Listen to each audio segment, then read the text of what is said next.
Hello, I'm Louise Ross, the author of Women Who Walk, How 20 Women from 16 Countries Came to Live in Portugal, and the sequel, The Winding Road to Portugal, 20 Men from 11 Countries Share Their Stories. And these two books are a collection of mini memoirs, the stories of 20 women and 20 men.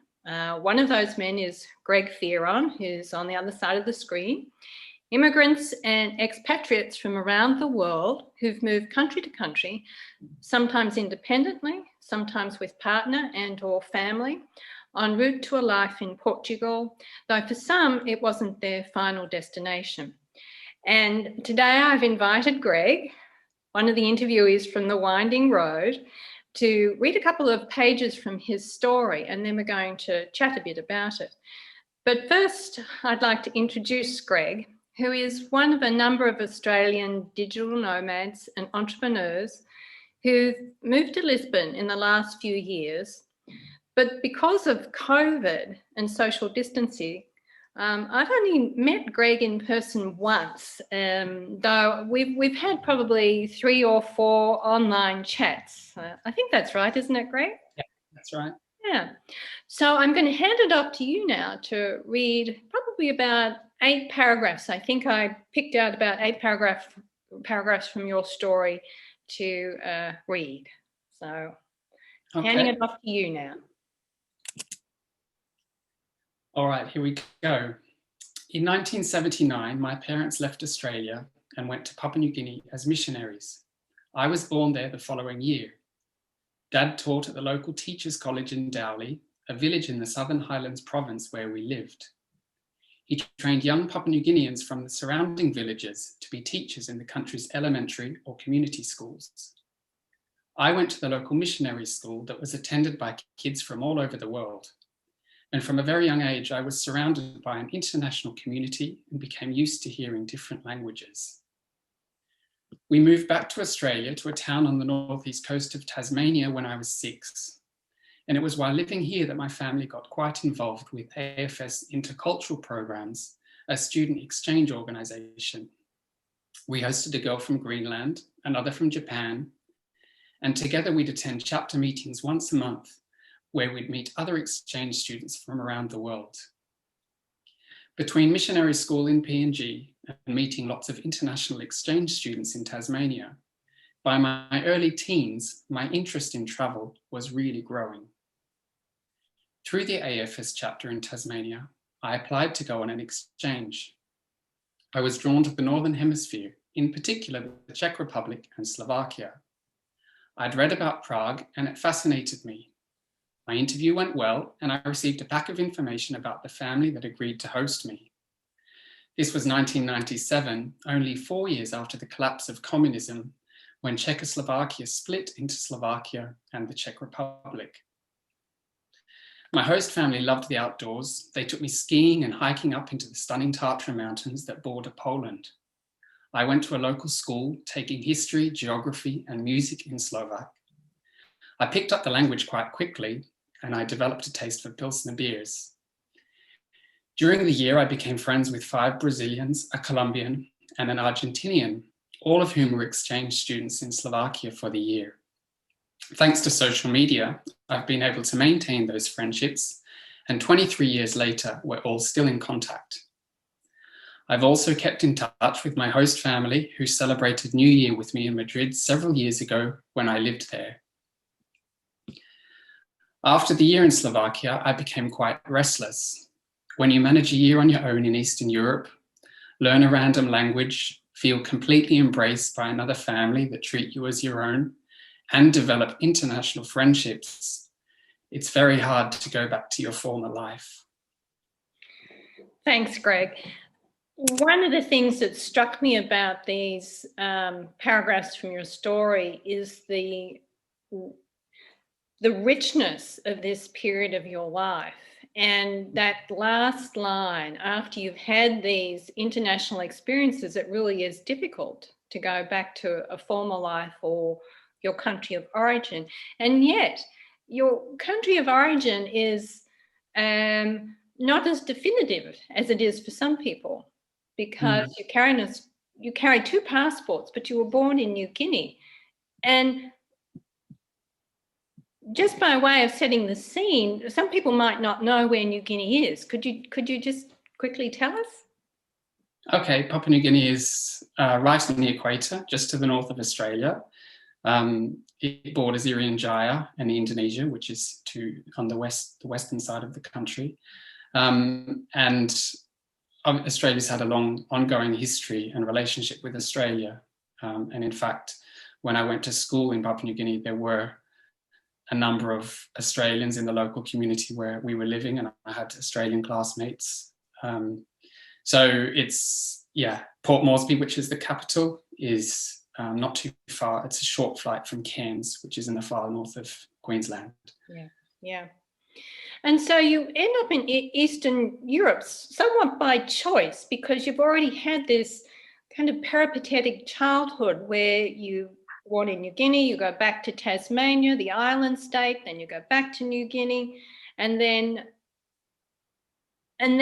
back to Tasmania. I'm sorry, I might have that sequence wrong, but nevertheless, you end up in Eastern Europe. And then what happens as a result of that, all those moves?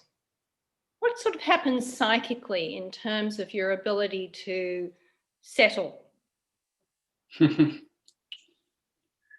It's addictive, isn't it? Not only the travel, but the complete immersion into another culture.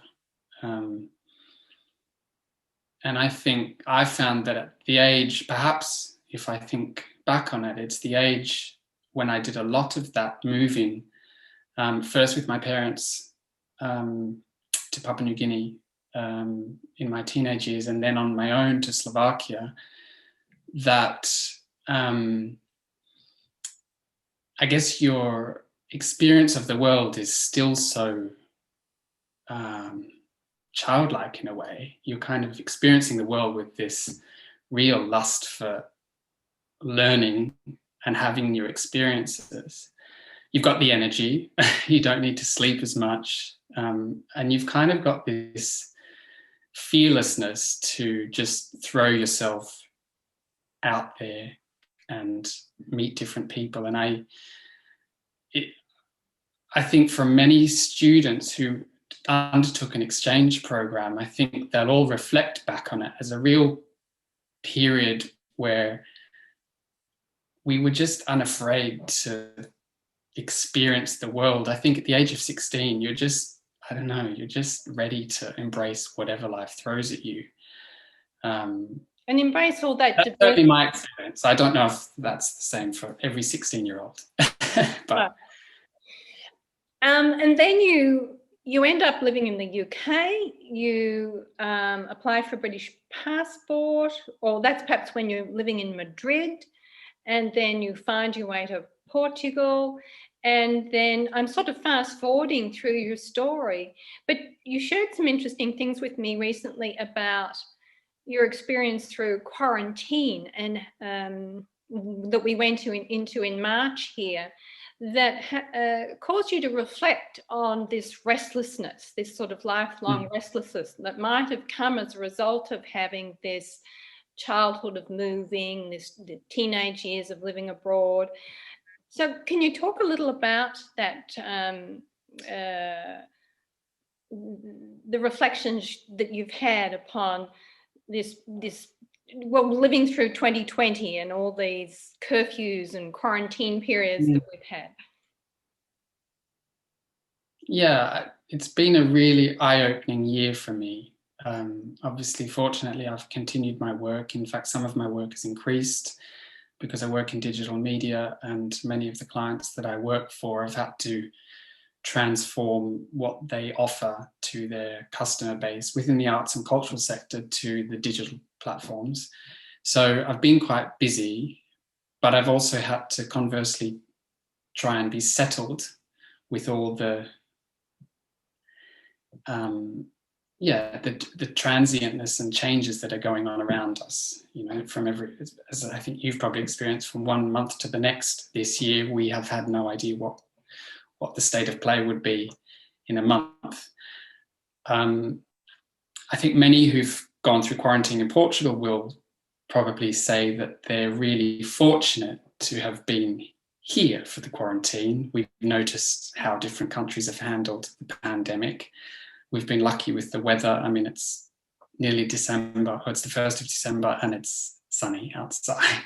So it's been quite a pleasant place to stop and be settled and not get on a flight. I've had to cancel a number of trips for work this year. And I've actually really started to reflect on what it is to be alive at this period in our history.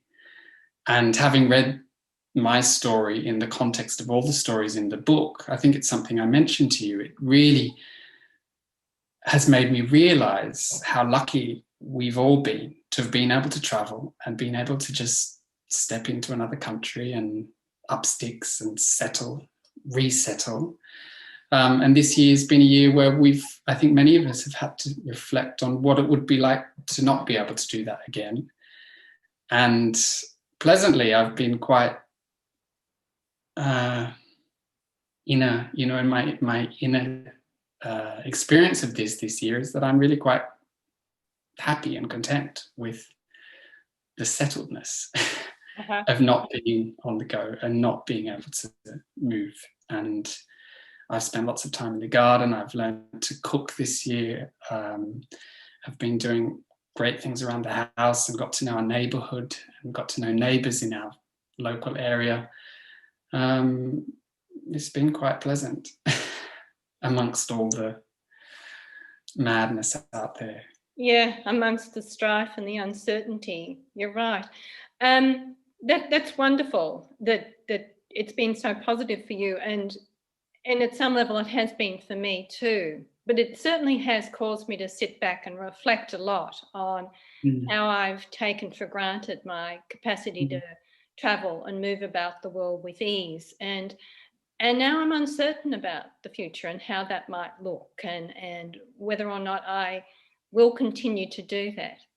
But that's another story. So I want to thank you, Greg. Thank you so much. And of course, Greg's story is in The Winding Road to Portugal. 20 men from 11 countries share their stories. And if you'd like to read more about Greg, his story is somewhere in the middle.